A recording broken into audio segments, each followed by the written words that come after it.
அனைவருக்கும் வணக்கம். Welcome to rise and shine channel. உங்களுடைய வெற்றிக்கு காரணம் உங்களுடைய திறமையோ அதிர்ஷ்டமோ இல்லை அப்படின்னு சொன்னால் உங்களால் ஏற்றுக்கொள்ள முடியுதா? ஆமாங்க, உங்களுடைய வெற்றிக்கு காரணம் உங்களுடைய திறமையோ அதிர்ஷ்டமோ இல்லை, உங்களுடைய மனநிலை தான். நம்ம இன்னைக்கு பார்க்க போகிற டாபிக் மனநிலையின் சக்தி. மனநிலை உங்கள் வாழ்க்கையை எப்படி மாற்றுது அப்படின்னு பார்ப்போம்.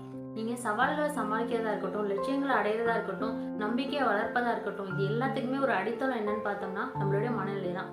மனநிலை அப்படின்னா என்னன்னு பார்த்தோம்னா, மனநிலை அப்படின்றது நீங்கள் உங்களை எப்படி பார்க்குறீங்க, இந்த உலகத்தை எப்படி பார்க்குறீங்க, உங்களுடைய நம்பிக்கைகள் எப்படி இருக்குது, உங்களுடைய வாழ்க்கையின் அனுபவத்திலேருந்து நீங்கள் என்னத்தை எடுத்திருக்கீங்க, பாசிட்டிவாக இருக்கீங்களா, நெகட்டிவாக இருக்கீங்களா, நெகட்டிவான விஷயங்களை அப்சர்வ்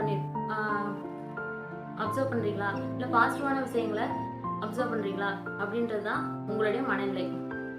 இப்போ ஒரு நபர் ஒரு தவறு செஞ்சுட்டாரு அப்படின்னா அந்த தவறை திருத்திக்காம மீண்டும் அந்த தவறை மறைச்சி அதுக்கான ஆதாரத்தை தேடுறாரு, இல்லை காரணத்தை தேடுறாரு, அடுத்தவங்கள மேல பழி சொல்றாரு அப்படின்னா அவரு அந்த தவறுக்குள்ளே தான் சிக்கி கொண்டு இருப்பாரு. ஆனா அந்த தவறுலேருந்து அவர் வெளில வர்றாரு, செஞ்ச தவறுன்னு உணர்ந்து வெளியில வர்றாரு அப்படின்னா அவருக்கு ஒரு நல்ல வாழ்க்கை காத்துட்டு இருக்கும். இங்க மனிதர்கள் தவறு செய்வது என்பது இயல்பான விஷயம். அந்த தவறுலேருந்து அவங்க என்ன அனுபவத்தை எடுத்துக்கிறாங்க, பாசிட்டிவான விஷயத்தை எடுத்துக்கிறாங்களா, இல்லை நெகட்டிவான விஷயத்தை எடுத்துக்கிறாங்களா அப்படின்றத பொறுத்து தான் அவங்க கேரக்டர் அங்கே டிசைட் பண்ண முடியும்.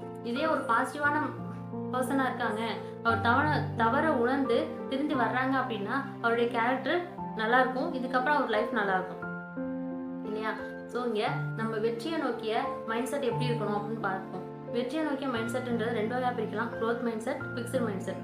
ஃபிக்ஸ்டு மைண்ட் செட்ன்றது என்னுடைய திறன்கள் நிலையானவை அப்படின்னு நம்புறது. இப்போ ஒரு பள்ளி படிக்கிற ஒரு மாணவன் எனக்கு மேக்ஸ் வராது, நான் ஆவரேஜ் ஸ்டூடெண்ட் அப்படின்னு அவன் நம்பிட்டான் அப்படின்னா அதே லெவலில் தான் இருப்பான். இதே க்ரோத் மைண்ட் செட் அப்படின்னா ஒரு பள்ளி படிக்கிற மாணவன் நான் ஆவரேஜ் ஸ்டூடெண்ட் தான், எனக்கு மேக்ஸ் வராது, இருந்தால் நான் எஃபர்ட் போடுவேன், டெய்லியும் ப்ராக்டிஸ் பண்ணுவேன், இந்த ப்ராக்டிஸ்னால நான் நல்ல மதிப்பெண் பெற முடியும், ஃபைனல் எக்ஸாமில் கண்டிப்பாக நான் நல்ல மார்க் ஸ்கோர் பண்ணுவேன் அப்படின்னு நம்பினானா அது ஒரு க்ரோத் மைண்ட் செட்.